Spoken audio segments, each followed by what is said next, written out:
Hello, thanks for joining me. We're going to continue in the King James Bible in the book of Job next. But for right now, I just wanted to take a moment to talk a little bit about food preparation, because I think as believers, we have to kind of be on top of that. Our families are going to look for leadership and direction. And it's usually those that are awake and aware who might realize, that we're on the verge of experiencing some food shortages in the near future. So, I know personally I need to get back on my canning and dehydrating and all that. I haven't done that for a while. But I did want to share some ways that you can think of putting things together. So I thought I would share some of that with you today. If you don't have a dehydrator, I would highly recommend getting one. A dehydrator comes with as few as 6 shelves to 10 or 12 shelves, and you just lay them flat. I'll probably show it on I'll show you how to dehydrate in one of the episodes. when I do my next batch of spinach, kale, and collard greens, then I will show you a live demonstration with my own personal dehydrator. This particular time I'm going to show you how I put like a month's supply of toiletries that you might need, and how you can package them and keep it even in the trunk of your car for an emergency. Then you're not without things that you might need in case you ever get stranded somewhere and you might not make it home safely or in time. So what I have here is I call it an emergency gift basket. See, I took a regular, you can pick up these boxes. Costco and Sam's are always throwing out these boxes, right? You take one and you put a month's supply of all of your items that you're going to need, whether it's, I just went to the dollar store. I picked up a lot of different loose ends for $1. It was very, reasonable and inexpensive. You have shampoo and toothpicks, a little emergency kit with bandages. You've got some chapstick or lip ointment, some coffee and creamer, and some dish soap, and over here on this end have some I put Lubriderm body lotion and soap and baking soda, which is used for a variety of different things. And then on the back you've got some nail cutters and a toothbrush and extra toothbrushes for family members. And I've got toothpaste in there and wipes. And there's some sanitary pads in there, which are good for a variety of things. It could be for a gun wound. You never know. A knife wound it could come in handy for a variety of reasons. Then I've got apple cider and tea. Don't mind my messy workshop here. Got apple cider and tea and some wipes and some things on the bottom. I don't really remember what I put on the bottom, but it could be a box of tissues and so forth. But anyway, you get the idea. And then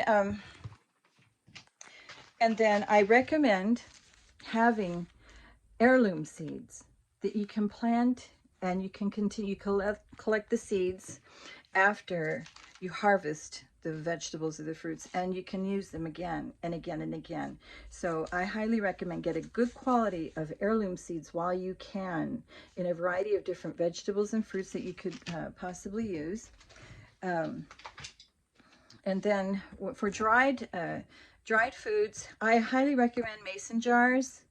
Get yours picked. They have them readily available anywhere. Walmart, while you still can, I should say. Walmart, Sam's, they have them at Winco. All your grocery stores usually carry mason jars with the lids. And then like here, I did some parsley. I do a lot of greens because when you pulverize them and you make you get them down to size like this, you can put a spoonful in any soup. And the thing to know about dehydrated vegetables is that they don't lose their nutritional value.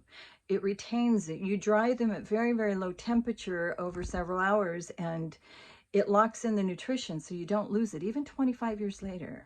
The only thing you're going to experience is discoloration, but it doesn't mean that it's bad. It's still good. I'm living proof. I did not die. So anyway, put parsley, and what you want to do is when you put them in a mason jar, they have these food absorbers. You buy them in a package. This one is a 50 in a pack, 300 cc oxygen absorbers. And you just put one of those in and you slap the lid on. And then I take my food saver vacuum and I suck all the air out even so. So I make doubly sure, you know, that there's no oxygen in there whatsoever. And yeah, this jar of parsley was from 2013. Still retained its color. It's still good. So I'm living proof because I do go through my food storage. And but I also do mushrooms on the dehydrator till they're really super dry, and you can make a lot of mushroom soup out of just this one jar. But yeah, 2013, I did a lot of canning back then. I need to get started again. And raisins, you know, if you go to Winco and they have those bulk areas where you can do a lot of dried fruits. This happens to be dates. These are not raisins. These are dates from 2015. And dates are very nutritious, and whatever you can find that has the maximum nutritional value, and sock that away, and then you're on good solid ground. You know, these are raisins right here. I did a lot of raisins. I did dried cherries. I did a lot of, I dehydrated a lot of pineapple rings, you know, in the cans of pineapple rings. I would buy maybe 10 to 12 cans at a time and lay them all out on my trays, and they dry up really well, and they're very super sweet. They make an excellent snack, and they last for years. And when I do those, I usually put them in a Mylar bag like this, which you can get at a number of places. Some grocery stores are even carrying these now because they know what's coming. And you put a couple of oxygen absorbers in there, and you take your iron, and you just, you know, iron it until it seals shut. It seals closed. And I'll show you, they have some other kinds of bags too. Like these are little Mylar bags, little mini. They come in all sizes, but this is these are mushrooms from 2012 that I did using a regular iron. You could use a blower, you know, a professional sealer, but you don't have to. It's not necessary. These are mixed vegetables. You can hear how dry they are. But yeah, you could definitely do that. And peas. You want to do a lot of vegetables because it's important to sustain your nutrition during that time, because you're already going to be stressed out because of the situation, natural disasters or whatever could befall us, you know, just a food shortage in general. So I would recommend, don't wait, don't delay. I highly recommend getting to the store, stock up on a lot of frozen vegetables and fruits, and then when you get home, go out and find yourself a dehydrator. And if you don't have one, you can do a makeshift one. You know, find an area, a table on your patio, and put some mesh around there so that the insects cannot get through, and you can just lay things out, make your own makeshift shelves, and you can just lay it out, and then you have your own homemade dehydrator.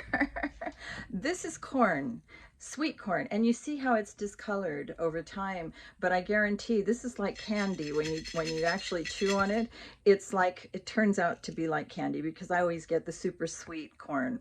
This is from 2015, and so that's really good. And then of course coconut, which a lot of people probably wouldn't think to can their coconut, but I love toasted coconut. It smells so good, and you would not believe how important it is to have some nicer things put aside for a stressful and trying time. I can't say it enough. I think it's very important to be prepared this way. Have quite a few things put aside that will that you won't freak out and you won't stress out during a tough time. You're good. So I've got here, I recommend oatmeal. See this large Mylar bag? It's a really big sack. And this sack, I did this in 2010, and it's with cinnamon and brown sugar and salt, because what I do is I take a big sack of oatmeal and I grind it down really fine in my mixer, blender, whatever it is you have, it turns nice, it makes flour. And when you get it into that oat flour, then you can add some salt and some brown sugar and some cinnamon and put it in one of those and seal it with the iron. Put some oxygen absorbers in there. Probably going to need about 2 or 3. And but that will stay good forever. And you could even use a bucket. If you don't have those bags and you wanted to just do a large quantity at a time, I mean, you could do that with oatmeal easily, because I've tried it. And actually, yeah, I went from using those bags, as I did a whole bunch of those bags, and then I wound up doing a big, huge sack at a time, and I wound up just putting it in the large buckets with some oxygen absorber in a large Mylar bag inside the bucket with the and just ironed it closed with some oxygen absorbers, and that was fine. Put the lid on it, and I opened it to try it out and it was perfectly fine. Now, the one thing you do want to do when you put it in buckets, if you have ice cream, I don't recommend using just real very thin ice cream buckets, but they do have some where the quality is better and they're thicker and they're more sturdier. Those ones with the strong lid, because ice cream stays good in a freezer for a couple of years unopened. But if you fill it with your mixture of oatmeal and you put it in the freezer for 2 weeks, you are pasteurizing it completely. You are completely killing any kind of larva that could even think about existing in there. So you will never have a bug problem with your supply. And that goes for grains too. That goes for grains as well. If you put your grains, and I'll cover that in another session. I'll show you what I do with my rice and with my wheat and barley. Okay, but I did want to share that with you because I think it's important. I think the time calls for it, and there's a call now to really put some food and water aside. I'll later show you on the next clip what I have done with as far as water goes. So that might be a helpful thing for you to note as well. Okay, and so that was a short segment, but I did want to run that by you. Okay, I'm really big on preparedness. Oh, one other thing. It kind of helps to take the stress out of thinking of things when you're in the middle of a crisis. So if you can do a lot of things in advance, ahead of time, before a crisis hits, that's what preparedness is all about. So what I created here is a crisis menu. I typed up, it takes thought, but, breakfast, 1 cup of oatmeal with applesauce, vitamin water and gummy vitamins, and powdered eggs with Spam, hot chocolate, hot coffee, hot apple cider, or peppermint tea with a spoonful of chlorophyll, pancakes with these are just things that I came up with that would sustain me and my boys in the event of a situation. And then I've got the dinner. I've got the snack and to hydrate, and the lunch and the dinner. So it's a good thing to think it out ahead of time.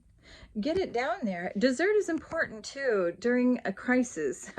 You don't want to feel that you are losing out on anything. I have fruit roll-ups, and you could do those on the dehydrator too. You can puree any kind of fruit, and you just lay it out on your trays, dehydrate it, and they make wonderful roll-ups. Or you can buy roll-ups that are already made. Winco has a whole lot of these types of roll-ups that are already done. I mean, why reinvent the wheel, right? If you can buy them. I remember when I bought these, they were 10 cents a piece. I have no idea with inflation what they cost now, but I certainly put back quite a few of them because it's actual fruit. It's actual real fruit. It's just dried up and rolled up. So that's a good idea. Another idea is I made a list of all the things that I could dehydrate, and how long they stay good for, and how long you dehydrate, the drying times. So, you need proteins, fats, and fiber to replace the salt that the body loses in perspiration. So eat dried meats, bananas, apricots, raisins, and nuts. So these are just a few things, a few tips that I gathered, and I just wanted to put it out there. I collected a lot of information, consolidated it, and typed up my own, little cheat sheet And on the back, I have canned foods can be dried, ragu spaghetti sauce. You can make leather out of that on a fruit tray. You know, and anything that you dry, it takes about 20 minutes to reconstitute by adding some water, and then it goes back to its original form. And so, and it's good because it's preserved, you know, it's without using preservatives, it's preserved. So, but mushroom soup dries really well. You know, those Campbell's, the cans of mushroom soup, cream of mushroom and cream of chicken, those dry up really well. You can lay those out on a sheet, dry it up. It makes like a powder, and you can put it away and take some of those mushrooms. If you had to ever make a mushroom soup, just add a few of those mushrooms in the soup, and you've got a nice hot bowl of mushroom soup. I also have down here the fruit leathers and their shelf lives, you know, like apples, apricots, bananas, berries, blueberries, cherries, figs, nectarines, peaches, pears, pineapples, plums, prunes, and strawberries. They dry up really good. And I have tried this as an experiment. I did a lot of fruits. I canned a whole lot, and I preserved it, set it back, and then I was opening it up like this year and last year to try out some of like my cans of chicken, my cans of spaghetti sauce, my cans of steak piccata that I did. And it was all beautiful. It was as though I just made it, you know, it was like as fresh as the day I made it. That's how well it preserves. So if I get time, you know, I'll do some episodes where I actually do some canning and maybe can show that. But I know that there are quite a few YouTube channels that already have that. So, but fruit roll-ups and fruit tips and information. So that's what I recommend. At Walmart, they have these laminating sheets, and you can laminate anything so that you can protect it and have it with you at all times. And keep it with you in an emergency situation. You want to have certain things set aside in your car all ready to go if you have to leave in an emergency. So I put a few things like this in a little folder, things that I want to take with me, and I just have it with me in the car. And in some of those things also, I highly recommend, you know, because when you are going through a really rough time, remember, it's a time of Jacob's trouble. It's a time of great affliction. We're all going to go through it, but you know, those of us of faith, we know that we have faith. We live by faith and not by sight. We know that God is with us and that he protects us during this time.